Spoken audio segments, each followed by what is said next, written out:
ಇದರ ಜೊತೆಗೆ ದೇಶದ ಮೂಲೆ ಮೂಲೆಯಿಂದ ಜನ ಬರ್ತಿದ್ದಾರೆ. ನಿನ್ನೆ ಯಾರೋ ಹೈದರಾಬಾದ್‌ನಿಂದ ಟೂ ವೀಲರ್ ಅಲ್ಲಿ ಬಂದಿದ್ದಾರೆ. ಮೊನ್ನೆ ಮಾತನಾಡಿಸ್ತಾ ಇದ್ದೆ ರಾಜಸ್ಥಾನದಿಂದ ಪಾದಯಾತ್ರೆ ನಡ್ಕೊಂಡು ಬರ್ತಾ ಇರೋದು. ಅಂದ್ರೆ ರಾಮನಿಗೆ ಹೀಗೆ ಭಕ್ತಿ ಸಮರ್ಪಣೆ ಮಾಡಬೇಕು ಅಂತ ಹೇಳಿ ಯಾರು ಏನೂ ಹೇಳಿಲ್ಲ. ಬಟ್ ಜನರಲ್ಲಿ ಸಿಗ್ತಾ ಇರುವ ಪ್ರೇರಣೆ, ಜನರು ತೋರಿಸ್ತಾ ಇರುವ ಉತ್ಸುಕತೆ ಇದನ್ನ ನೋಡೋದಾದ್ರೆ ಇದ್ರ ಬಗ್ಗೆ ಮಾತನಾಡೋದು. ಬಹಳ ಅದ್ಭುತವಾಗಿರುವಂಥದ್ದು. ನಾನು ಕೆಲವರನ್ನ ಮಾತಾಡಿಸೋದು ಅಂತಂದ್ರೆ ಅವ್ರ ಬಗ್ಗೆ ಓದುವಾಗ ನಂಗೆ ಅನ್ನಿಸ್ತಿತ್ತು. ಅನೇಕರು ಮೌನ ವ್ರತವನ್ನ ಸ್ವೀಕಾರ ಮಾಡಿದ್ರು. 30 ವರ್ಷಗಳ ಸುದೀರ್ಘ ಕಾಲದ ಮೌನ ವ್ರತ ಇತ್ತು. ಇನ್ನೂ ಕೆಲವರು ಹೇಗಿದ್ದಾರೆ ಅಂತಂದ್ರೆ ಪಗಡಿಯನ್ನೇ ಧರಿಸೋದಿಲ್ಲ ಅಂತ 500 ವರ್ಷಗಳ ಕಾಲ ಒಂದಿಡೀ ಸಮಾಜ ಪಗಡಿಯನ್ನು ಧರಿಸೋದಿಲ್ಲ ಅಂತ. ಅವ್ರು ಈಗ ರಾಮ ಮಂದಿರದ ಉದ್ಘಾಟನೆಗೆ ಪಗಡಿಯನ್ನು ಧರಿಸಬೇಕು ಅಂತ ನಿಶ್ಚಯ ಮಾಡ್ತಾರೆ. ಅನೇಕರು ಭಿನ್ನ ಭಿನ್ನ ಸ್ಥಳಗಳಿಂದ ತಮ್ಮದೇ ಆಗಿರುವಂತ ರೀತಿಯಲ್ಲಿ ರಾಮ ಮಂದಿರಕ್ಕೆ ಕೊಡ್ತಾ ಇರುವಂತ ಈ ಕೊಡುಗೆಯನ್ನು ನೋಡಿದ್ರೆ ರಾಮನೊಂದಿಗೆ ಈ ದೇಶ ಟೋಟಲಿ ಕನೆಕ್ಟ್ ಆಗಿದೆ ಅಂತ ಯಾರು ಅದನ್ನ ಇಲ್ಲ ಅಂತ ಹೇಳಲಿಕ್ಕೆ ಸಾಧ್ಯ ಇಲ್ಲ. ನಾವು ರಾಮ ಕೃಷ್ಣ ಶಿವ ಅಂತ ಬೇರೆ ಅಂತ ಏನು ಭಾವಿಸೋ ಪ್ರಕ್ರಿಯೆ ಇಲ್ಲ. ನಾನೇ ರಾಯಚೂರಿನ ಹತ್ರ ಒಂದು ಹಳ್ಳಿಗೆ ಹೋಗಿದ್ದೆ, ಸಿರವಾರದ ಹತ್ರ ಒಂದು ಜಾಗ, ಅಲ್ಲಿ ಒಂದು ಬೋರ್ಡ್ ಇದೆ, ರಾಮ ಮಂದಿರದ ಈ ದಿನವನ್ನ ನಾವು ಹಬ್ಬವನ್ನಾಗಿ ಆಚರಣೆ ಮಾಡೋಣ. ಬೋರ್ಡ್ ಯಾರದ್ದು ಅಂದ್ರೆ ಶಿವ ಮಂದಿರದವ್ರದ್ದು ಬೋರ್ಡ್. ಶಿವ ಮಂದಿರದವರು ರಾಮ ಮಂದಿರದ ಉತ್ಸವವನ್ನ ಚೆನ್ನಾಗಿ ಮಾಡೋಣ ಅಂತ ಹೇಳೋದು.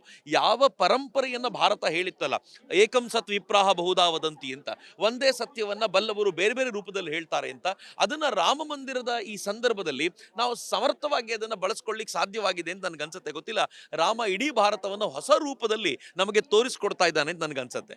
ಸತ್ಯ. ಈಗ ರಾಮ ಅನ್ನೋ ವಿಚಾರಕ್ಕೆ ಬರೋಣ. ರಾಮಾಯಣದಲ್ಲಿ ನಾವು ಓದ್ಕೊಂಡಿರೋದು, ತಿಳ್ಕೊಂಡಿರೋದು, ಸಾಮಾನ್ಯರ ಬಗ್ಗೆ ನಾನು ಮಾತನಾಡ್ತಾ ಇದ್ದೀನಿ. ರಾಮ ಒಬ್ಬ ಆದರ್ಶ ಪುರುಷನೂ ಹೌದು, ಹಾಗೆ ಆದರ್ಶ ಪುತ್ರನೂ ಹೌದು, ಪತಿಯೂ ಹೌದು, ಸಹೋದರನೂ ಹೌದು.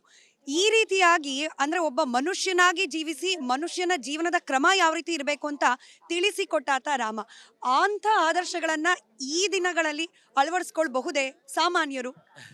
ಆ, ರಾಮನನ್ನ ಆದರ್ಶ ಪುರುಷ ಅಂತ ಕರೆದಿದ್ ನಾವು ಅದಕ್ಕೆ. ನಮ್ದೊಂದು ದೊಡ್ಡ ಪ್ರಾಬ್ಲಮ್ ಏನು ಅಂತಂದ್ರೆ, ಆದರ್ಶ ಅಂತ ಕರೆದ ವ್ಯಕ್ತಿನ ದೇವರ ಕೋಣೆಯಲ್ಲಿ ಇಟ್ಟು ಪೂಜೆ ಮಾಡಿ ಅವನು ನಮಗೆ ಆದರ್ಶ, ಅವನು ಮಾತ್ರ, ಇದು ಅವನು ಮಾತ್ರ ಮಾಡಬಹುದಾಗಿರುವಂಥದ್ದು ನಾವಲ್ಲ ಅಂತ. ಆದರೆ ಪರಿಪೂರ್ಣವಾಗಿ ರಾಮನ ಎಲ್ಲ ಅಂಶಗಳನ್ನ ನಾವು ಬಳಸ್ಕೊಳ್ಲಿಕ್ಕೆ ಆಗದೆ ಹೋದ್ರು ನಮ್ಮ ಬದುಕಿನಲ್ಲಿ ಆಯಾ ಕಾಲಘಟ್ಟದಲ್ಲಿ ಡೆಫಿನೆಟ್ಲಿ ಅಳವಡಿಸ್ಕೊಳ್ಲಿಕ್ಕೆ ಸಾಧ್ಯ ಅಂತ. ರಾಮ ತನ್ನ ಅಣ್ಣ ತಮ್ಮಂದಿರೊಂದಿಗೆ ಹೇಗೆ ಬದುಕಿದ್ದ ಅಂತ ನೋಡಿ ತನ್ನ ಅಣ್ಣ ತಮ್ಮಂದಿರೊಂದಿಗೆ ತಾನು ಹಾಗೆ ಬದುಕಲಿಕ್ಕೆ ಸಾಧ್ಯ ಆದ್ರೆ ಅದೊಂದು ಅದ್ಭುತವಾಗಿರುವಂತ ಸಂಗತಿ ಆಗುತ್ತೆ. ರಾಮ ತನ್ನ ತಂದೆ ತಾಯಿಯರ ಮಾತುಗಳನ್ನ ಹೇಗೆ ಪರಿಪಾಲಿಸಿದ ಅನ್ನೋದಕ್ಕೆ ಪ್ರಯತ್ನ ಪಟ್ಟು ಒಂದು ದೊಡ್ಡ ಮಟ್ಟದಲ್ಲಿ ಅದನ್ನ ನಾವು ಪ್ರಯತ್ನ ಪಡ್ಲಿಕ್ಕೆ ಸಾಧ್ಯ ಆದ್ರೆ ಅದು ಕೂಡ ಒಂದು ವಿಶೇಷವಾಗಿರುವಂತಹ ಸಂಗತಿ ಆಗುತ್ತೆ. ಹೀಗೆ ನನಗನ್ಸುತ್ತೆ ಪ್ರತಿಯೊಂದು ಹಂತದಲ್ಲೂ ಕೂಡ ನಾವು ರಾಮನನ್ನು ಅನುಸರಿಸೋದು ಸಾಧ್ಯ ಇದೆ. ಸ್ವಲ್ಪ ಪ್ರಯತ್ನ ಹಾಕಬೇಕು ಮತ್ತು ಇದ್ರ ಕುರಿತಂತೆ ತಿಳ್ಕೊಳ್ಳುವಂತ ಪ್ರಯತ್ನ ಮಾಡಿದ್ರೆ. ಎಲ್ಲಕ್ಕಿಂತ ಹೆಚ್ಚು ಏನಂದ್ರೆ ಸ್ಮಿತಾ, ಎಲ್ಲಾ ಕ್ಷಣದಲ್ಲೂ ರಾಮನನ್ನು ಅನುಸರಿಸ್ತೀವೋ ಇಲ್ಲೋ ಗೊತ್ತಿಲ್ಲ, ಯಾವುದೋ ಒಂದು ಕ್ರಿಟಿಕಲ್ ಮೊಮೆಂಟ್ ಬಂದಾಗ ರಾಮ ಹೀಗೆ ನಡ್ಕೊಂಡಿದ್ದ ಅಂತ ಗೊತ್ತಾಗೋದಿದೆಯಲ್ಲ, ಅದು ನಮ್ಮ ಬದುಕನ್ನು ಸುಧಾರಿಸುತ್ತೆ. ಒಂದ್ ರೀತಿ ಮನಃಶಾಸ್ತ್ರಜ್ಞರು ಅಥವಾ ಡಾಕ್ಟರ್ ಏನಿರ್ತಾರೆ ಅವರು ನಿಮ್ಮ ಮನಸ್ಸಿಗೆ ಕೊಡಬಹುದಾಗಿರುವಂತ ಚಿಕಿತ್ಸೆ ಇರುತ್ತಲ್ಲ, ಅದನ್ನ ರಾಮಾಯಣ ಸೈಲೆಂಟ್ ಆಗಿ ಕೊಡುತ್ತೆ ಅಂತ ನನಗನ್ಸುತ್ತೆ. ಸರಿ, ರಾಮ ಮಂದಿರ ನಿರ್ಮಾಣ ಆಗ್ತಾ ಇದೆ. ನಾನು ಅನೇಕರಲ್ಲಿ ಈ ಪ್ರಶ್ನೆ ಕೇಳಿದ್ದೀನಿ, ತಮ್ಮಿಂದಲೂ ಕೂಡ ಉತ್ತರ ಬೇಕು. ಮಂದಿರ ನಿರ್ಮಾಣಕ್ಕೋಸ್ಕರ ಸಂಘರ್ಷ ಆಯ್ತು, ಸರಿ, ನಿರ್ಮಾಣ ಆಗಿ ಪ್ರತಿಷ್ಠೆ ಆದ್ಮೇಲೆ ಮುಗ್ದು ಹೋಯ್ತೆ, ಅಲ್ಲಿಗೆಲ್ಲ ಸಂಘರ್ಷಗಳಿಗೆ ಪೂರ್ಣ ಫಲ ಸಿಕ್ಕಂತೀಯೇ ಅಂತ ಹೇಳಿ? ಖಂಡಿತವಾಗಿಯೂ ಇಲ್ಲ. ಈ ಮಂದಿರ ಅನ್ನೋದು ಒಂದು ಸಂಕೇತ ಅಷ್ಟೇ. ನಮ್ ದೃಷ್ಟಿಯಲ್ಲಿ ಭಗವಂತ ಅನ್ನೋದು ಒಂದು ಸಂಕೇತ ಮಾತ್ರ, ರಾಮ ಅನ್ನೋದು ಒಂದು ಸಂಕೇತ. ರಾಮನ ಮೂರ್ತಿ ಒಡೆದು ಹಾಕಿದ್ರೆ ಹಿಂದೂ ಧರ್ಮ ಹೋಗೇ ಬಿಡುತ್ತೆ ಅಂತ ಭಾವಿಸಿದ್ರು ಆಕ್ರಮಣಕಾರಿಗಳು. ರಾಮನ ಮೂರ್ತಿಯನ್ನು ನಾಶ ಮಾಡಿದ್ರೆ ಹಿಂದೂಗಳು ಉಳ್ಕೊಳ್ಳೋದಿಲ್ಲ, ಅವರ ಆಸ್ತಿ ಇರೋದಿಲ್ಲ ಅಂತ. ಆದ್ರೆ ರಾಮ ಹೃದಯಕ್ಕೆ ಸಂಬಂಧಿಸಿದವನು, ರಾಮನ ಮೊಳಗಿದ್ದಾನೆ ಅಂತ. ಹೀಗಾಗಿ ಮಂದಿರ ಆಗೋದು ಒಂದು ಸಂಕೇತ ಮಾತ್ರ. ಮುಂದಿನ ಹೆಜ್ಜೆ ನಮ್ಗೆ ತುಂಬಾ ದೊಡ್ಡದಿದೆ. ಅದು ರಾಮ ಹೇಳಿದ ಆದರ್ಶಗಳುಳ್ಳಂತ ರಾಮರಾಜ್ಯದ ಸ್ಥಾಪನೆಯ ಹೆಜ್ಜೆ ಇದಕ್ಕಿಂತಲೂ ದೊಡ್ಡದಾಗಿದೆ ಅಂತ. ಹೀಗಾಗಿ ಮಂದಿರ ಅನ್ನುವಂಥ ಈ ಹೆಜ್ಜೆಯನ್ನ ಏರಿದ ನಂತರ ಅಥವಾ ಈ ಮೆಟ್ಟಿಲನ್ನು ಏರಿದ ನಂತರ ಮುಂದೆ ನಮ್ಮ ಕನಸಿರೋದು ರಾಮರಾಜ್ಯದ ಕನಸು. ಬಹುಶಃ ನನಗನ್ಸುತ್ತೆ ಮುಂದಿನ ದಿನಗಳಲ್ಲಿ ಇಡೀ ಭಾರತ, ಇಡೀ ಹಿಂದೂ ಸಮಾಜ ರಾಮರಾಜ್ಯದ ನಿರ್ಮಾಣಕ್ಕೋಸ್ಕರ ಏನ್ ಮಾಡಬಹುದು ಅನ್ನೋದನ್ನ ಯೋಚನೆ ಮಾಡಬೇಕು ಅಂತ. ನನಗೆ ಒಂದೇ ಒಂದು ಇತ್ತೀಚೆಗೆ ಖುಷಿಯಾಗಿರುವಂತ ಸಂಗತಿ, ಕೆಲವು ಮುಸಲ್ಮಾನರು ಇತ್ತೀಚೆಗೆ ಹೇಳ್ತಾ ಇದ್ದಾರೆ ರಾಮ ಬರೀ ಹಿಂದೂಗಳಿಗೆ ಮಾತ್ರ ಆದರ್ಶ ಪುರುಷ ಅಲ್ಲ ಅಂತ. ಭಾರತದ ಮುಸಲ್ಮಾನರಿಗೂ ಕೂಡ ಅವನೇ ಆದರ್ಶ ಪುರುಷ. ಅವನಿಂದ ಯಾವಾಗ ರಾಮನಿಂದ ಮುಸಲ್ಮಾನರು ದೂರ ಆಗ್ತಾರೋ ಆಗ ಅವರು ಕಳ್ಕೊಂಡ್ ಬಿಡ್ತಾರೆ ಅಂತ. ಆ ದೃಷ್ಟಿಯಿಂದ ನೋಡುವಾಗ ನಂಗೆ ಈ ಪ್ರಶ್ನೆಗೂ ಬಹಳ ಸಮರ್ಥವಾಗಿರುವಂತ ಉತ್ತರ ಅದೇ ಅಂತ ಅನ್ಸುತ್ತೆ. ಹೀಗಾಗಿ ರಾಮನನ್ನ ಎಲ್ಲರಿಗೂ ಆದರ್ಶ ಮಾಡಿಸುವಂತ, ರಾಮನನ್ನ ಎಲ್ಲರಿಗೂ ಬೇಕಾಗುವಂತ ವ್ಯಕ್ತಿಯಾಗಿ ಮಾಡುವಂತ ಪ್ರಯತ್ನವನ್ನು ನಾವು ಮಾಡಬೇಕಾಗಿದೆ ಅಂತ ನನಗನ್ಸುತ್ತೆ. ಅದು ನಾವು ಬದುಕಿನ ಮೂಲಕ ಮಾಡಬಹುದು ಅಂತ ಅನ್ಸುತ್ತೆ. ಇದರ ಜೊತೆಗೆ ಮಂದಿರಗಳ ವಿಚಾರಕ್ಕೆ ಬಂದಾಗ ನಿನ್ನೆ ಪೇಜಾವರ ಶ್ರೀಗಳನ್ನ ಮಾತನಾಡಿಸುವ ಸಂದರ್ಭದಲ್ಲೂ ಕೂಡ ಅವ್ರು ಅದನ್ನೇ ಹೇಳ್ತಾ ಇದ್ರು, ಮಂದಿರಗಳು ಮಂದಿರವಾಗಿ ಉಳಿಬೇಕು ಅಂದ್ರೆ ಹಿಂದೂಗಳು ಹಿಂದೂಗಳಾಗಿ ಉಳಿಬೇಕು ಅಂತ ಹೇಳಿ.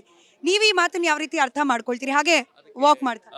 ನನ್ಗನ್ಸೋದು ಅವ್ರು ಹೇಳೋದು ಬಹಳ ಪರ್ಫೆಕ್ಟ್ ಆಗಿದೆ. ಅವ್ರು ಯಾವ ದೃಷ್ಟಿಯಿಂದ ಹೇಳ್ತಿದ್ದಾರೆ ಅಂತಂದ್ರೆ, ಹಿಂದೂ ಧರ್ಮದಲ್ಲಿ ಇರುವ ಯಾರು ನಮ್ಮ ಅನುಯಾಯಿಗಳಿದ್ದಾರೋ ಅಥವಾ ಹಿಂದೂ ಧರ್ಮಾನುಯಾಯಿಗಳಿದ್ದಾರೋ ಅವರನ್ನ ಮತಾಂತರಿಸುವಂತ ದೊಡ್ಡ ಪ್ರಕ್ರಿಯೆ ನಡೀತಿದೆ.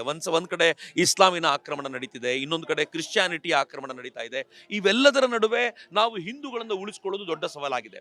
ಪೇಜಾವರ್ಷಿಗಳಂತೂ ತುಂಬಾ ಸ್ಪಷ್ಟವಾಗಿ ಒಂದು ಮಾತನ್ನು ಏನ್ ಹೇಳ್ತಾರೆ ಅಂತಂದ್ರೆ, ನಾವು ಹಿಂದೂಗಳು ಮನೆ ಕಟ್ಕೊಡುವಂತಾಗ್ಬೇಕು, ಅವರಿಗೆ ಬೇಕಾಗಿರುವಂತ ವ್ಯವಸ್ಥೆ ಮಾಡಿಕೊಡುವಂತಾಗ್ಬೇಕು, ಹಿಂಗೆಲ್ಲ ಆಗ್ಬೇಕು ಅನ್ನೋ ಪ್ರಯತ್ನ ಹೇಳ್ತಾರೆ.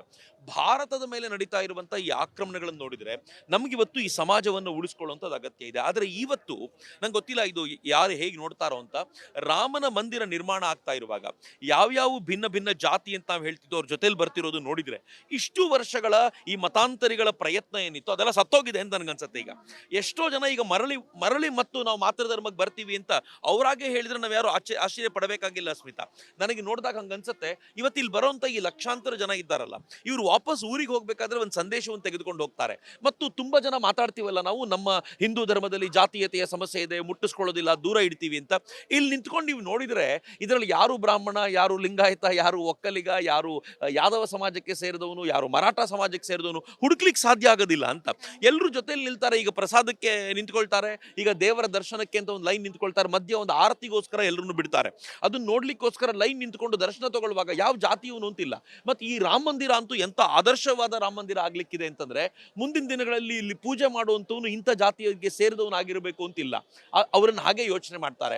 ಇನ್ನು ಇಲ್ಲಿ ಯಾರು ಈ ಕಮಿಟಿಯಲ್ಲಿ ಇದ್ದಾರಲ್ಲ, ಮೊದಲನೇ ಕಲ್ಲಿಟ್ಟಿದ್ದ ಚೌಪಾಲರು, ಅವರು ದಲಿತ ಕಮ್ಯುನಿಟಿಗೆ ಸೇರಿದಂಥವ್ರು. ಅದನ್ನ ನಾನು ಹೇಳಬೇಕಾದ ಅಗತ್ಯ ಇಲ್ಲ. ಯಾಕೆ ಹೇಳಬೇಕಾದ ಅಗತ್ಯ ಬರುತ್ತೆ ಅಂತಂದ್ರೆ, ನಮ್ಮನ್ನ ಡಿವೈಡ್ ಮಾಡುವಂಥವ್ರು ಅಂತ ಹೇಳೋ ಜನರಿಗೋಸ್ಕರ ಅದನ್ನ ಹೇಳಬೇಕಾಗಿದೆ. ಇವತ್ತು ಅವರು ಈ ಕಮಿಟಿಯಲ್ಲಿ ಒಬ್ಬ ಸದಸ್ಯರಾಗಿದ್ದು ತುಂಬಾ ಪ್ರಭಾವಿಯಾಗಿರುವಂತ ವ್ಯವಸ್ಥೆ ನೋಡ್ಕೊಳ್ತಿದ್ದಾರೆ. ಇವೆಲ್ಲ ನೋಡುವಾಗ ನನಗನ್ಸುತ್ತೆ ಬಹಳ ದೊಡ್ಡದಾಗಿರುವಂತ ಕೆಲಸ ಅಂತ ಅನ್ಸುತ್ತೆ. ಹಾಗಾಗಿ ಸಮಾಜವನ್ನ ಯುನೈಟ್ ಮಾಡ್ತಾ ಹಿಂದೂಗಳಾಗಿ ಉಳಿಸುವಂತ ಪ್ರಯತ್ನ ರಾಮ ಮಂದಿರದಿಂದ ಆಗುತ್ತೆ. ಬಹುಶಃ ನನಗನ್ಸುತ್ತೆ ಭಾರತದ ಇತಿಹಾಸವನ್ನ, ನಮ್ಮ ಕಾಲಘಟ್ಟದ ಇತಿಹಾಸವನ್ನ ರಾಮ ಮಂದಿರಕ್ಕಿಂತ ಮುಂಚಿನ ಮತ್ತು ರಾಮ ಮಂದಿರದ ನಂತರದ ಇತಿಹಾಸ ಅಂತ ಯಾರಾದರೂ ಬರೆದ್ರೆ ಆಶ್ಚರ್ಯ ಪಡಬೇಕಾಗಿಲ್ಲ ಅಂತ ಅನ್ಸುತ್ತೆ. ನಿಜ. ಯಾವ ರಾಮನ ಮೂರ್ತಿಗೋಸ್ಕರ ಸಹಸ್ರಾರು ವರ್ಷಗಳ ಕಾಲ ಇಡೀ ಅಯೋಧ್ಯೆ ಭೂಮಿ ಕಾದಿತ್ತು, ಇಡೀ ದೇಶ ಕಾದಿತ್ತು.